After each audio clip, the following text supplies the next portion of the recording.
we talked about yesterday, I know several of you were gone yesterday. Welcome back.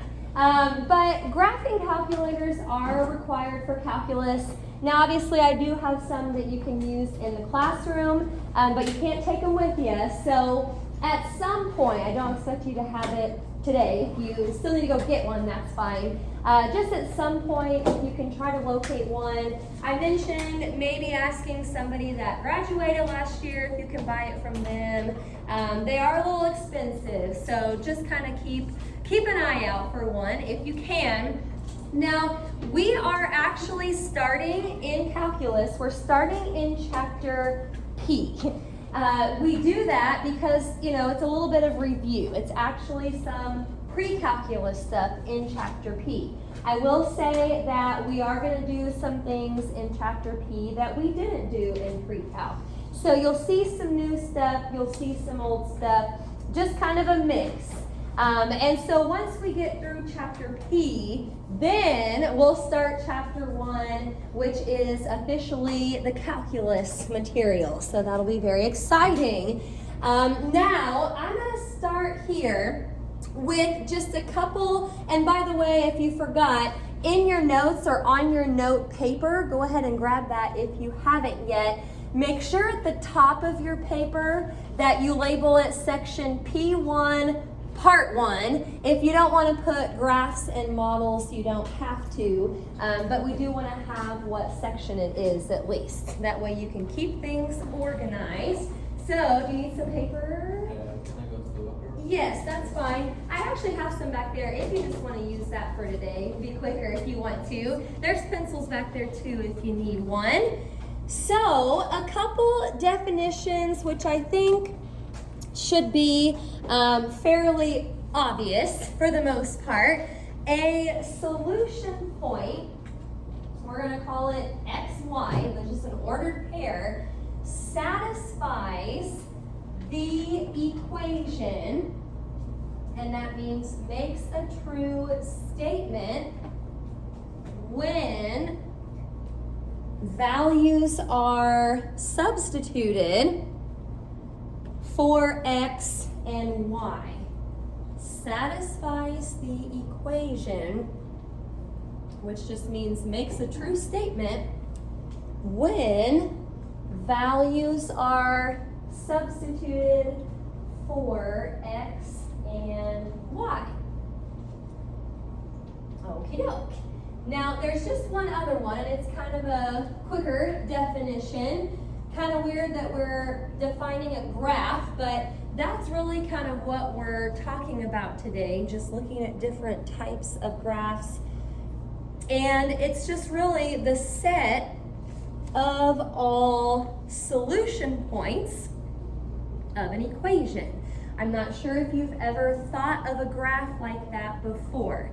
All of the points on a graph are actually all solutions to that equation. Whatever it is, if you plugged in the X and Y, it'll make a true statement. It'll satisfy the equation. Okie doke. So we're going to be doing some things, a lot of things on the graphing calculators today. Hopefully we can kind of get through the lesson and get the homework done maybe in class. That way, if you don't have a graphing calculator yet, it's no big deal. So moving on to the next little part here. You don't maybe have to write this down necessarily. This is just some things that I want to do together before we start. So go ahead and take out your calculator if you haven't yet. We're going to check real quick first that the batteries work, and then we want to check that plot isn't highlighted. Now, to get to the plot, basically, you're going to go to the Y equals button, which should be up at the top left. If you click on that, and I'm going to go ahead and clear this stuff out in a minute. I'll wait to do that. But the Y equals is where you go to graph. If you've used the graphing calculator before, you already know that. But I know for some of us, this is the first time. So Y equals is where you graph. My battery's just left. Okay, let me get you some new batteries here. Okay, oh boy, last 2 sets of batteries. I hope nobody else needs batteries today. There you go. There's that, yep. So, let's see. Plot. If you look at the top here, plot 1, plot 2, plot 3. If you have, and I'm going to do it just to show you what it looks like, if you have a box around plot like this on any of them, it's not going to do what you want it to do when you go to graph. So if you just kind of hit the up arrow to go up there and hit enter, once you jump back down, it should be unhighlighted. So that's one thing that we want to check on our calculators. Now, the next thing we want to do is clear out the functions that are already typed in. I've got 2 of them. You may only have 1 or you might not have any.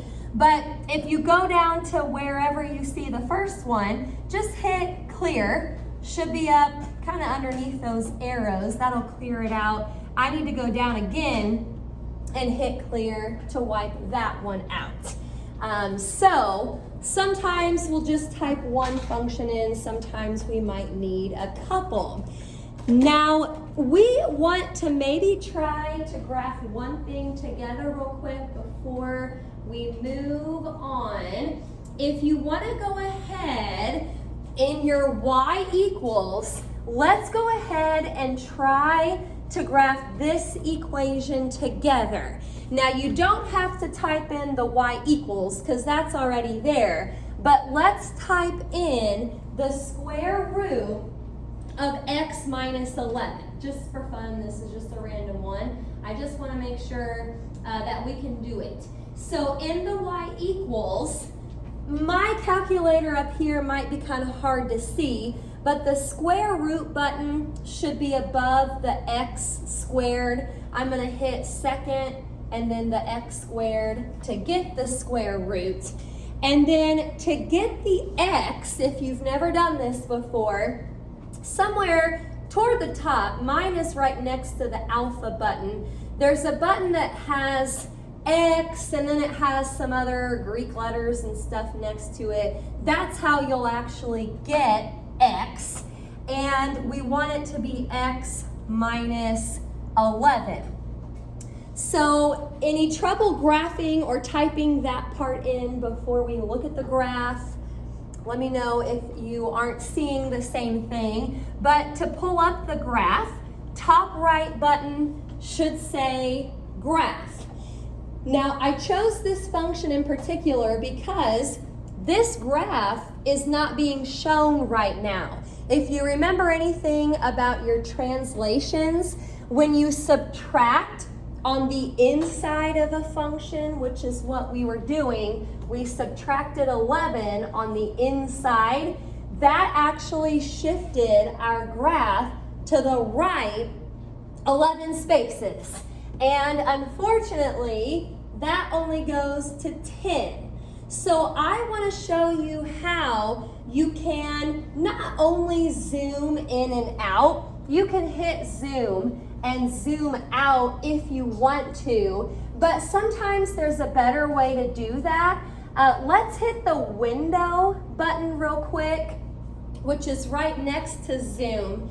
And if I haven't explained this before, I want to do it right now. This is where you can basically just change your viewing window. Our Y values are probably fine. Y goes up and down, so I'm going to leave the Y's where they're at.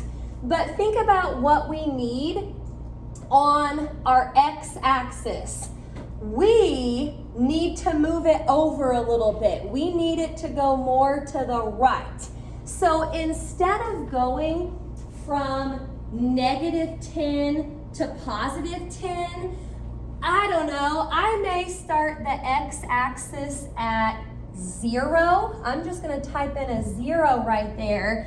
And then obviously 10, this is the X min, by the way. So that's the smallest X it's going to show you.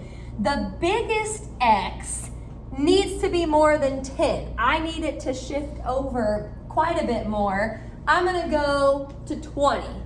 Now, X-min, that's funny, X-min, X-max, this is right here basically the scale or what you're counting by. So if you wanted to count by 2s or 3s or something, you could change that. I may not right now. Let's see if we go back to graph, if we can finally see that function. And yes, we shifted our window over, now it's there and we can work with it.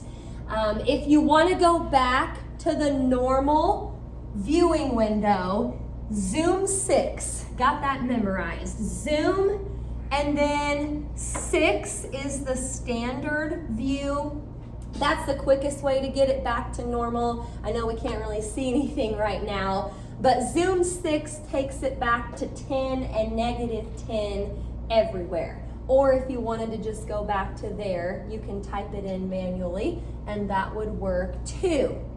So I'm showing you that right now because you might get to some graphs in the notes or in the homework where you need to move your window a little bit. Maybe it's up here somewhere. And when you go to your window, you need the Y max to be bigger than 10. So you could kind of do something similar to the Y axis if you need it. Alrighty, any calculator issues? Hopefully it's not a battery issue before we move on. All right, well, let's get back to what we're doing here. We've already kind of gone through what we need to check on our calculators. So I think there's only 2 sets of directions today.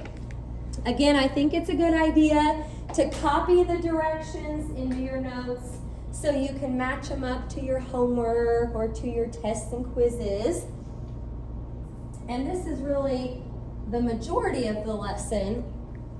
We're just going to sketch the graph by, it says, point plotting. Sketch the graph by point plotting. Okie doke. That's just pretty much what we normally do when we graph something. We plot points, we connect them, and then there we go. So, example 1.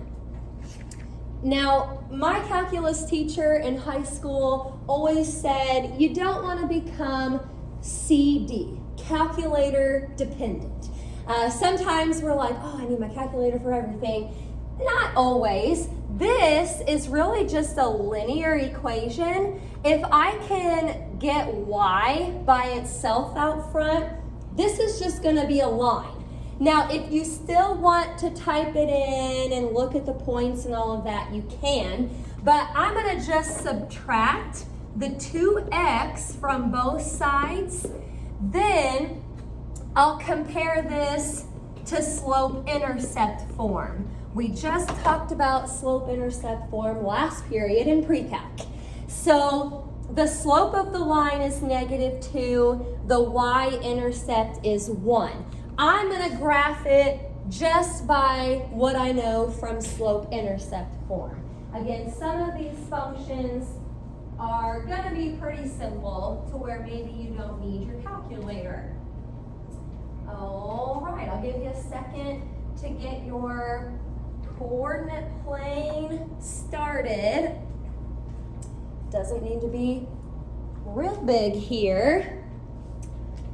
And if you forgot, it's been a while, but if you forgot, you always want to graph the y-intercept first. And make sure that you're putting the y-intercept on the y-axis. So it's +1, hello, there we go, +1, and slope is -2. So I'll probably have to think of my slope as -2/1. And remember the good old rise over run. From this point, I need to rise -2, and then I can run a +1. 2 points is fine. I missed that one a little bit there. But there you have it. This is just a linear equation for example 1. stop me if you have any questions. I'm going to keep on going here. We're going to try to hit some different types of functions with each problem. Let me know if I'm going too quick here. Example 2. This might be one that I try to do without my calculator again. We'll see. It's got x squared minus 2. X squared minus 2. Now, I'm going to show you how I'll do this without a calculator. I see the square, so I know that this is a quadratic, which means the graph should be a parabola. I also know that I'm subtracting 2 on the outside, which should move it down 2. Okay, well, here goes nothing. Remember the parent graph of a parabola? I'm going to make that dotted up here real quick. There's our parent graph. So I just need to kind of move everything down 2. Down 2. There we go. That should be our graph for number 2.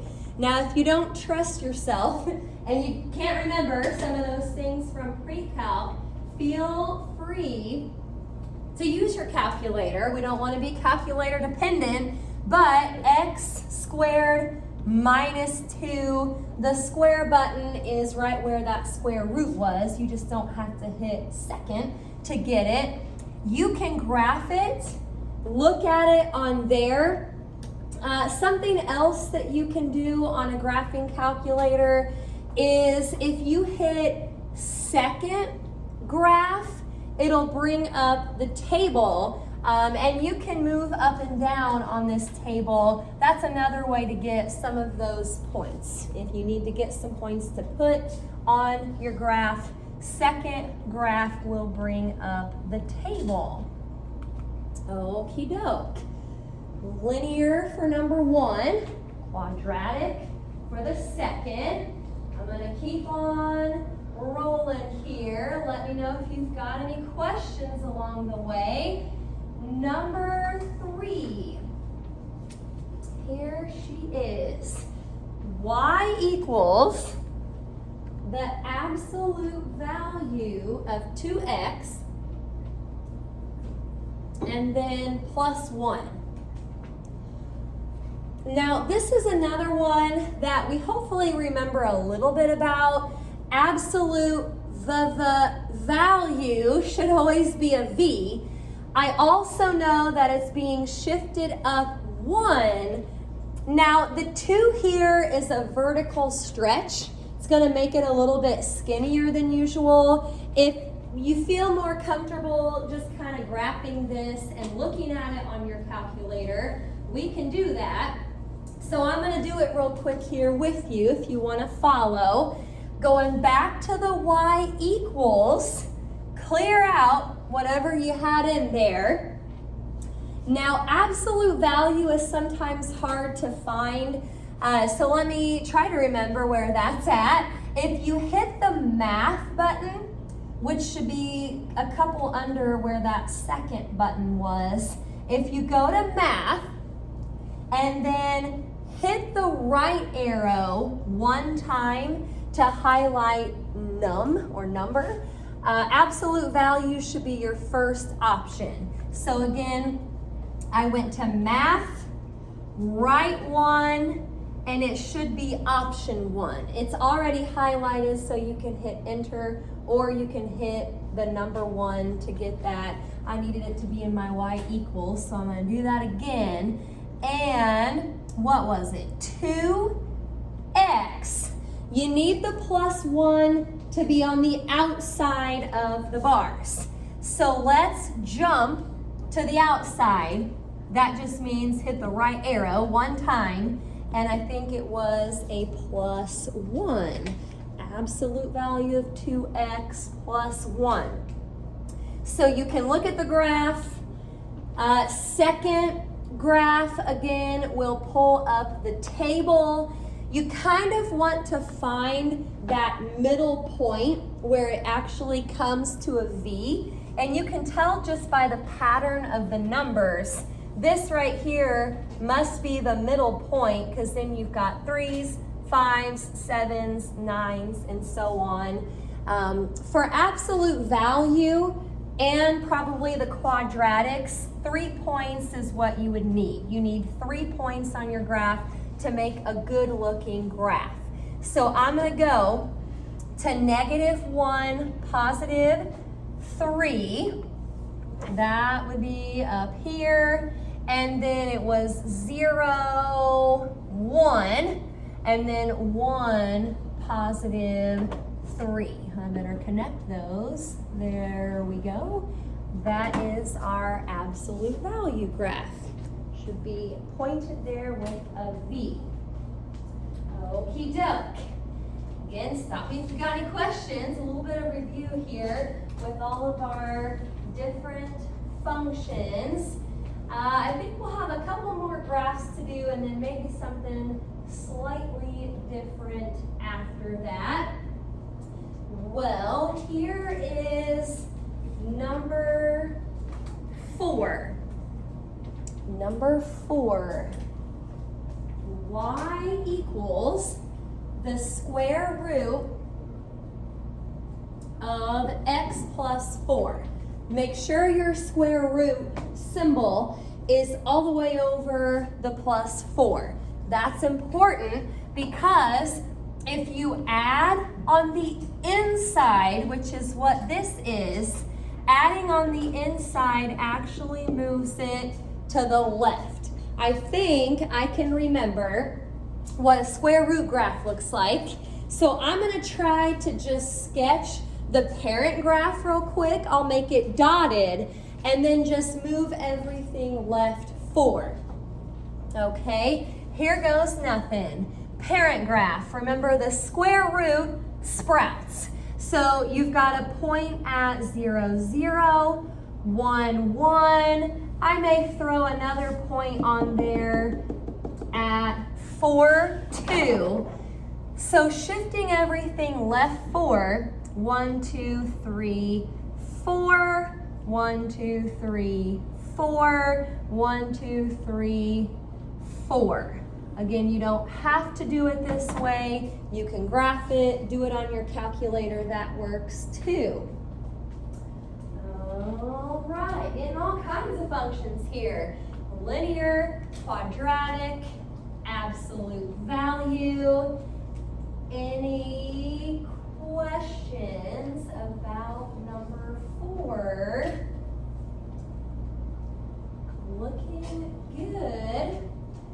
Well, I'm going to check my notes here, but I think we're about done with the graphing part. There is one more graph to do, and then we'll switch to something different for number 6. So hang with me here. Number 5, here we go. Y equals 2 over x plus 1. 2 over x plus 1. Does anybody remember from pre-calc how we graphed rational functions? It was really fun. We had to make a table, we found the asymptotes, we found the holes if there was any. Heck, we don't want to do all of that. Let's just go to our calculator. We'll graph this one, we'll look at the table, and we'll do it that way. Now, what am I about to warn you about as far as typing this in? Yes, you have to use parentheses around the x plus 1. If you don't, your calculator is going to think you're just dividing by x, and then after that, you're just adding 1. That's not what we want. We want to divide by the entire x plus 1. So this is what it should look like. 2 divided by parentheses. Now some calculators will let you do a fraction. You can do it that way if you want. I'm kind of old school and I just always do the division symbol. I want to put x plus 1 in parentheses. So that's all I need to do there. Now remember, rational functions are kind of split. There's two different pieces up here. So I probably want to find a couple points on this piece, maybe a couple points on that piece. I may even draw in the asymptotes, I don't know. We'll see how it goes. So in the table, actually I'm gonna go back and look at the graph real quick. This part over here is to the left of where x is -1. So in my table, if I look at -1 for x, there's an error because that's a vertical asymptote. I'm going to go ahead and write these down because I'll probably forget them. -2, -2, and -3, -1. Those would be a couple nice points to put on the left side of that vertical asymptote. So on the right side, the other piece, I've got a couple other points here, 0, 2, and 1, 1. So I think that'll probably be good enough. Again, if you're feeling wild, you can graph the asymptotes too. That would be fine. I may actually do that just so I can kind of connect things in the right places. The vertical was at x equals -1. Remember, that's where it's the x value that makes the bottom 0, not the top and bottom, but just the bottom. The points here, -2, -2, -3, -1. You could probably tell this from the graph, but there appears to be a horizontal asymptote at y equals 0. I'm going to put that on there too, just so I don't cross over anything that I shouldn't be crossing over. Then 0, 2, and 1, 1. Remember, these rational functions just kind of hug the asymptotes. They get really close to it, but they don't cross. That is looking good. I'll let you finish that graph there if you need to. Any questions about graphing these different types of functions? We are looking good. We're down to the last, I want to say, couple examples. Number 6 will be the last one. It's just got 2 parts. You won't have to graph on this one. I know the directions are a little wordy. If you want to shorten it up a little bit, you can. You're supposed to use a graphing utility. So that means your graphing calculator. Use a graphing utility to graph the equation and then approximate the unknown coordinate. Approximate the unknown coordinate of each solution point. Use a graphing utility to graph the equation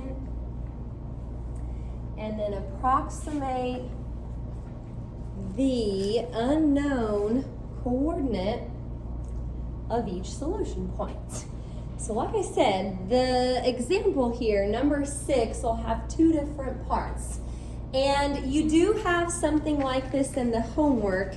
It's a different function, but you can basically do it the same way. So make sure you watch carefully how we're going to do both parts. All righty. I've got the function up there for number 6. It says y equals x to the 4th minus 2x squared. I may also go ahead and put part A up here if you want to jot that down. For part A, we are given the x-coordinate. The x-coordinate is 0.5, but we don't know the y-coordinate.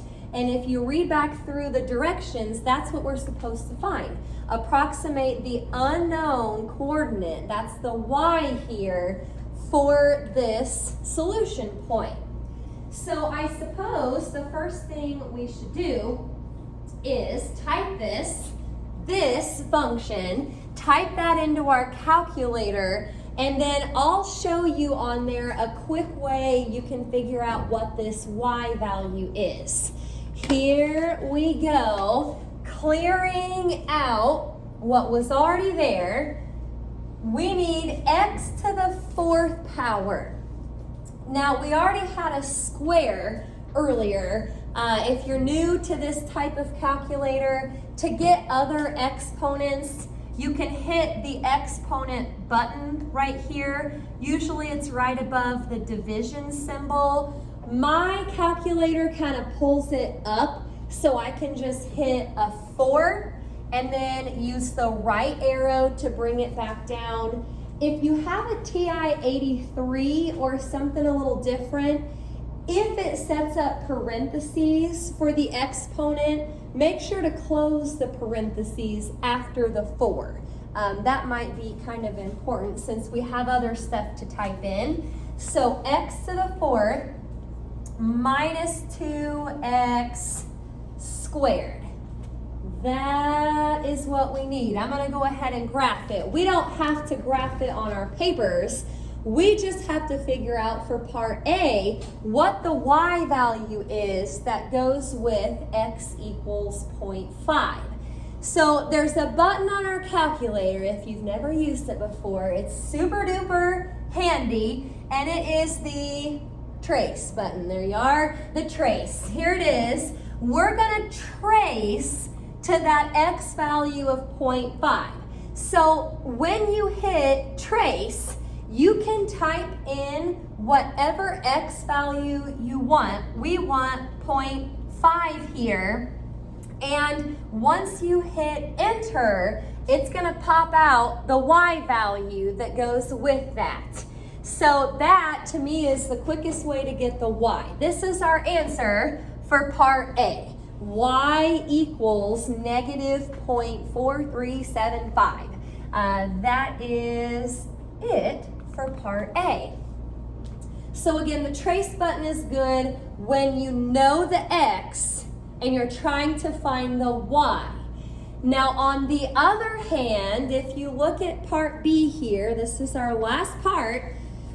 For this one, we know the y value, but we have to find x. Y is 63. We need to know what x is. So I'll go ahead and switch back to the calculator, but the trace button is not as helpful when you don't know the x. You have to kind of know the x to use the trace button. Well, we don't know x, we know y. So in this case, I'm going to switch to the table. Second graph will bring up the table, and you basically just have to search for wherever y is 63. Now, this graph is a little bit weird because of the symmetry. 63 actually pops up twice under the y's. So we want to make sure and list both of those x's. X could either be negative 3 or x could be positive 3. So that's basically just what I put. X equals negative 3 or positive 3. That is that. So again, your homework problem like that is similar. It's different numbers and stuff, but you can use the trace when you know x. Use the table when you know the y. All righty, any questions about that? Looking good here. I'll go ahead and put the assignment up. We've got about 13 minutes or so. I'm hoping you can get most of the graphs done. For those of you that don't have a graphing calculator yet, use mine while you're in here.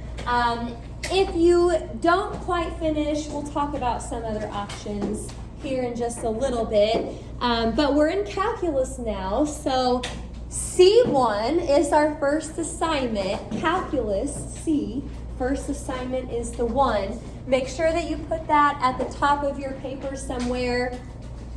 And we're on page 10 in the textbook. I got to get books to you guys. I guess if you want to come up and grab a book, you can. We're going to do numbers 1 to 14 and then 16.